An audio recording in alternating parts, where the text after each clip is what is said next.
এখন আমি যাচ্ছি গ্লাস ব্রিজ, জাস্ট বাঘ দেখার জন্যই হয়। কতগুলো আইটেম দিয়ে মশলা মুড়ি বানাই। এবার আমি যাব নেচার সাফারি এবং জো সাফারি, কিন্তু টিকিট পাওয়া খুব মুশকিল। দেখা যাক টিকিট পাওয়া যায় কিনা। যদি নেচার সাফারির টিকিট পাই তাহলে নেচার সাফারি শুধু করবো, আর যদি জো সাফারির টিকিট পাই তাহলে জো সাফারি করবো। যেটা পাবো সেটা করবো, দুটোই পাই দুটোই করে দেখাবো আপনাদেরকে। চলুন ভেতরে যাওয়া যায়। সকালে বিশেষ কিছু খাওয়া হয়নি, একটু মশলা মুড়ি খাবো। দেখো কতগুলো আইটেম দিয়ে মশলা মুড়ি বানাচ্ছে। আমার দোকানে তো এতগুলো আইটেম দেয়ই। চলুন দেখাই।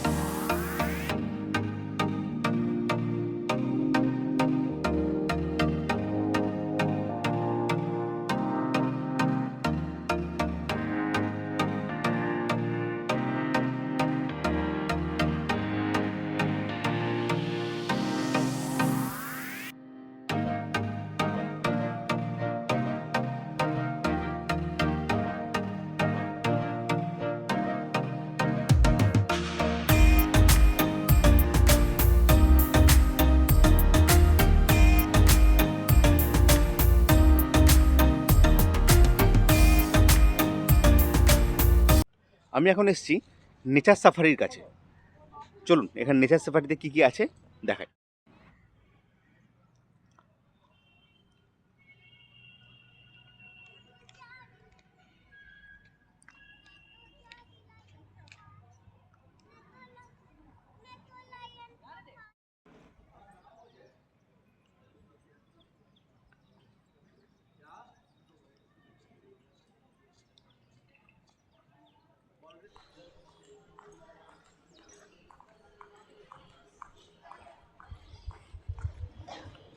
এনারা বলছেন যে এন্ট্রি টিকিটটা পাওয়া মুশকিল, এবং এন্ট্রি টিকিটটা যদি আপনি পেয়ে যান, মানে 200টা দেয়, যেটা যদি সেটা পেয়ে যান তো আপনি সব টিকিট পেয়ে যাবেন। আমি আগে জো সাফারিটা করবো ভেবেছিলাম, কিন্তু যেহেতু টিকিট নেই সেগুলো নেচার সাফারিটা আগে করতে হচ্ছে।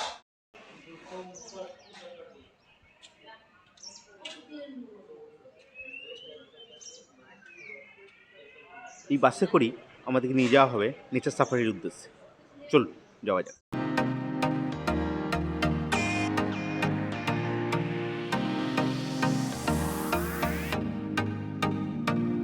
ভেতরে ঢোকা যাক এবং দেখা যাক কী কী নেচার সাফারির অ্যাক্টিভিটি আছে।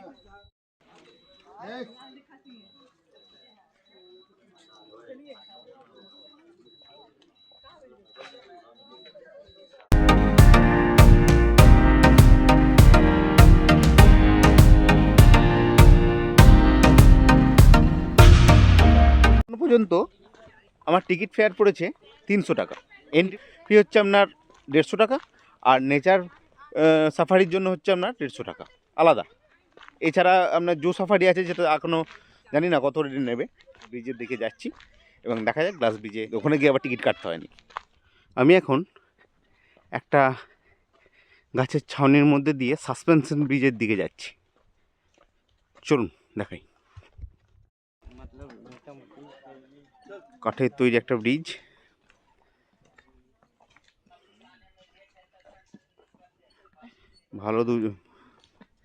ভালো হিলছে। এমন কিছু ডিপ নেই নিচটা, কিন্তু দেখুন পাঁচটা দেখুন বোঝা যাচ্ছে দুলছে।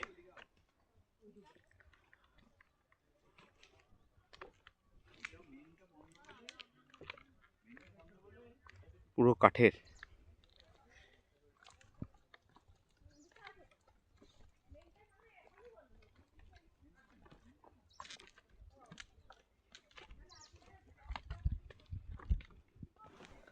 অতটা নিচু পাবেন না, যেটা আপনি হয়তো গ্লাস ব্রিজে পাবেন, কিন্তু একটা ব্রিজ যাতে একটা ফাঁকার মধ্যে আছে, দুলছে, একদম বুঝতে পারবেন। একটু ভয় ভয় লাগবে বটে, কিন্তু নিচটা অতটা নিচু নয়। চলুন দেখাই, নিচটা একটু দেখাই, তাহলে বুঝতে পারবেন। এইটাই মেন ডিপ। স্পেন্সার ব্রিজে সবই ঠিক ছিল, এমন একটা পাহাড়ের মতো, পাহাড়ের খাড়াই রাস্তা, উঠতে অবস্থা খারাপ করে দিয়েছে। দেখুন রাস্তাটা কতটা উঁচু এবং কতটা উপরে উঠেছে। শুধু ওপরের দিকে যাচ্ছে, এটা খুবই ডেঞ্জারাস। হঠাৎ করে এটা পেয়ে যাওয়া খুব চাপের ব্যাপার হয়ে যাচ্ছে। এই খাড়াই রাস্তা আপনার মধ্যে যা এনার্জি থাকবে সেই এনার্জিটাকেই চুষে নেবে, আর কিছু না। মানে উঁচুর দিকে উঠেই যাচ্ছি, নিচের দিকে কোনো ব্যাপার নেই। আমি যাচ্ছি গ্লাস ব্রিজ। চলুন, পুরো গ্লাস, সিঁড়িও গ্লাস, ব্রিজও গ্লাস। চলুন।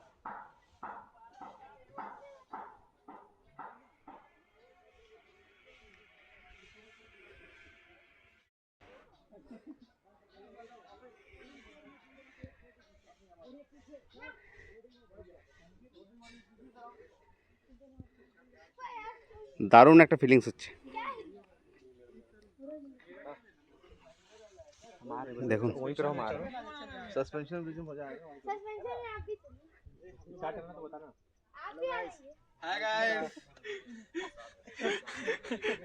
इधर जल्दी आ। এই দাদারাই টিকিট পেতে আমাকে হেল্প করেছেন, নাহলে আজকে টিকিট পাওয়া যেত না।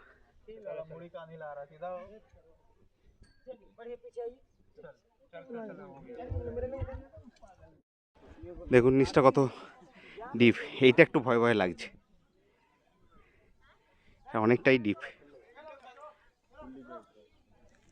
গ্লাস ভেঙে গেলে বিপদ। নিচ থেকে দেখাচ্ছি, দেখুন গ্লাসের ভিতর দিকে। समय 2 मिनट, कृपया समय विलम्ब नहीं कीजिए, फोटो निकालिए। चलिए मैडम कृपया पीछे आ जाइए। नहीं रुकना नहीं है मैम। अच्छा, এখানে টাইম বেশিক্ষণ দেওয়া যাবে না, কাজ মিটে গেলেই চলে যেতে হবে। ছবি যা তুলবার তুলে নিন। नॉर्मल कैमरा हमको दिए फिल्टर में, देरी हो टाइम लगेगा।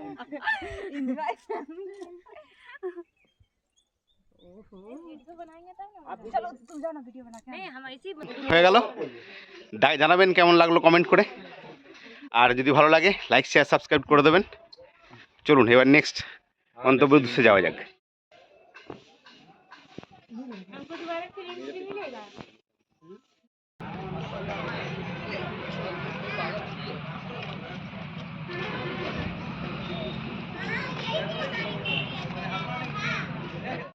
এই নেচার সাফারির মধ্যে দেখবেন একটি জায়গায় আছে যেখানে অনেকগুলো প্রজাপতি এক জায়গায় উড়ে বেড়াচ্ছে। তো সেই জায়গাটা আপনি দেখবেন এবং মনে হবে যেন কোনো রঙিন প্রজাপতি, তো তবে মনে হবে যেন একটা কোনো লাইট জ্বলছে আর কি। বাস আমাদেরকে যেখান থেকে পিক আপ করেছিল নেচার সাফারি করার জন্য আবার সেখানেই নামিয়ে দিল। চলুন এবার জু সাফারির জন্য টিকিট কাটতে হবে, দেখি পাওয়া যায় কিনা। জু সাফারির জন্য টিকিট পেয়েছি। টিকিটের মূল্য পড়েছে 250 টাকা।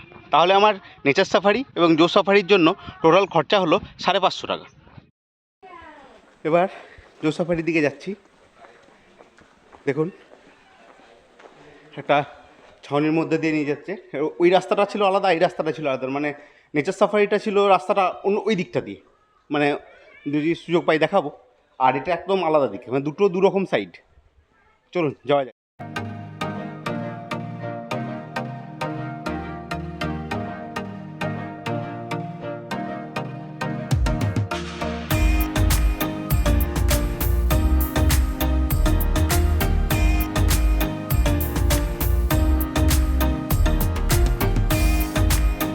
আসবেন দেখে মনে হবে রাস্তা সব একই, এই তো এদিকে গেলাম মনে হলো, কিন্তু অ্যাকচুয়ালি না, দুটো রাস্তা দুরকম। এটা একটু উন্নত ধরনের, জু সাফারি তো একটু উন্নত ধরনের, ওটা একটু মানে এলোমেলো রাস্তা, গাড়ি ঠিকঠাক যাচ্ছিল না। ঠিক আছে, চলো। সাফারির প্লেসটা পুরোটাই আলাদা। আমি ভাবছিলাম হয়তো পাশাপাশি, কিন্তু না, পাশাপাশি নয়, মানে একদমই আলাদা। নেচার সাফারিতে উইন্ডো সিট না পেলেও চলে, কিন্তু এই জু সাফারিতে উইন্ডো সিটটা চাই।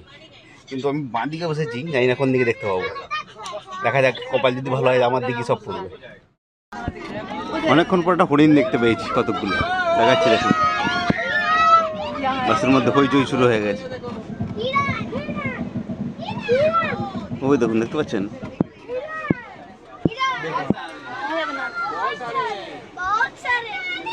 এই যে তো ঘোরাঘুরি করছে, এই যে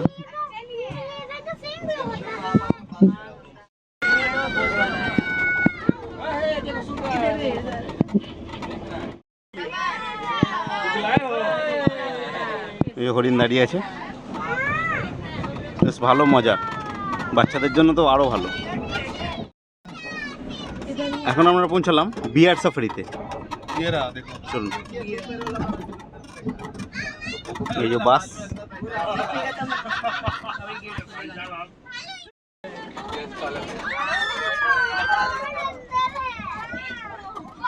अंदर रखा हुआ है दिखाने के लिए।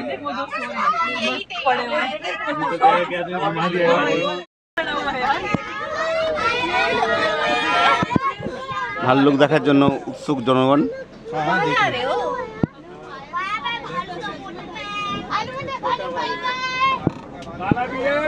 ब्लैक भालू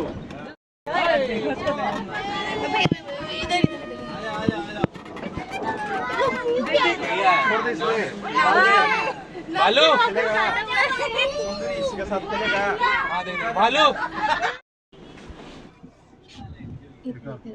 বাঘ দেখা গেছে বলছি, দেখা যাক অনেকক্ষণ চেষ্টার পরে। এই দেখুন জুম করে দেখাচ্ছি, একদম সামনে শুয়ে আছে, একদম সামনে শুয়ে আছে, এই যে এই যে এই যে সামনে শুয়ে আছে একদম, দূর থেকে দেখাই, এই দেখুন, এই দেখুন শুয়ে আছে, এই যে শুয়ে আছে, এই যে শুয়ে আছে, এই যে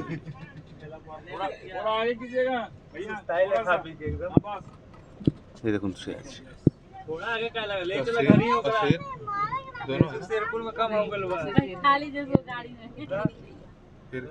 দেখুন শুয়ে আছে। এটা হচ্ছে সিংহি, দেখুন মাথা তুলেছে, এই দেখুন মাথা তুলেছে, এই দেখুন মাথা তুলেছে, মাথা তুলেছে, দেখুন মাথা তুলেছে, দেখুন এরকম মাথা তুলেছে, এরকম মাথা তুলেছে, মাথা তুলেছে। অনেকক্ষণের চেষ্টার পরে বাঘ দেখা গেছে, দূর থেকে সবাই হয়ে করছে বাঘকে তোলার জন্য।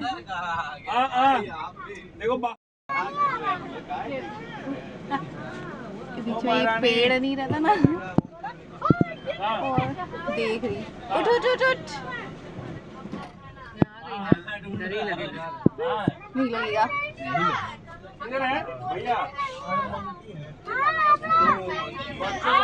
দেখলেন অনেক চেষ্টার পরে বাঘ দেখা গেছে, তো উচ্ছ্বাসটা একবার দেখলেন, এই উচ্ছ্বাস বাঘ দেখার জন্যই হয়।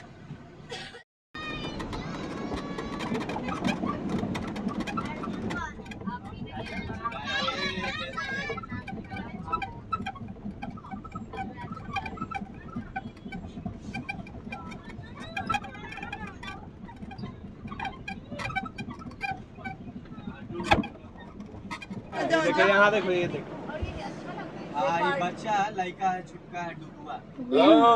डुबुआ नाम है, भाग गया। सम्राट का डुबुआ, टेबल का उसका मम्मी भी है, नीचे बैठी होगी, खाना बना रही। জো সাফারি কমপ্লিট করে বেরোলাম। তো জো সাফারিতে দেখলেন আপনারা শুধু বাঘ ছাড়া, মানে রয়্যাল বেঙ্গল টাইগার যেটা বলা হয় সেই বাঘ ছাড়া মোটামুটি টুকটাক দেখতে পাওয়া গেল। এই 5টা জায়গা দেখায় আর কি, মানে পাঁচ রকম ভেরিয়েন্টের অ্যানিমেল দেখায়। তো কটাই দেখানো হলো, ওই যতটুকু ভাগ্যে ছিল ততটুকুই দেখা হলো। ঠিক আছে, আজকে জো সাফারিটা এই পর্যন্তই হলো। টিকিটের বৃত্তান্তটা একটু বলে দিই। টিকিটের বৃত্তান্তটা এরকম, আপনি যদি অনলাইন বুকিং করে আসেন তাহলে কোনো ব্যাপারই নেই, অনলাইন বুকিং করে এলেন সাফারি সব করতে পারবেন। আর যদি অনলাইন বুকিং না করেন তাহলে এখানে এসে পাওয়ার চান্স খুব কম। আমি একজনকে ধরে মানে এক্সট্রা পয়সা দিয়ে এটা আমাকে করতে হয়েছে। তো আমার মনে হয় যারা জানেন না তারা অনলাইন বুকিং করে আসবেন, নাহলে আমার মতো আবার বেশি পয়সা দিয়ে করতে হবে। এই ছিল বুকিংয়ের পদ্ধতি। বুকিংয়ের পদ্ধতি খুবই মানে জটিল আর কি। অনেকেই তো অনলাইন বুকিংয়ের পদ্ধতি জানেন, আমি জানি না, আমি না জেনে করে এসেছি, করিনি আমি। তো আমি যেমন বেশি পয়সা দিয়ে আমাকে করতে হয়েছে। তো এইরকম যেন প্রবলেম আপনাদেরকে পড়তে না হয়। যদি ভিডিও ভালো লাগে অবশ্যই লাইক, শেয়ার, সাবস্ক্রাইব করতে ভুলবেন না।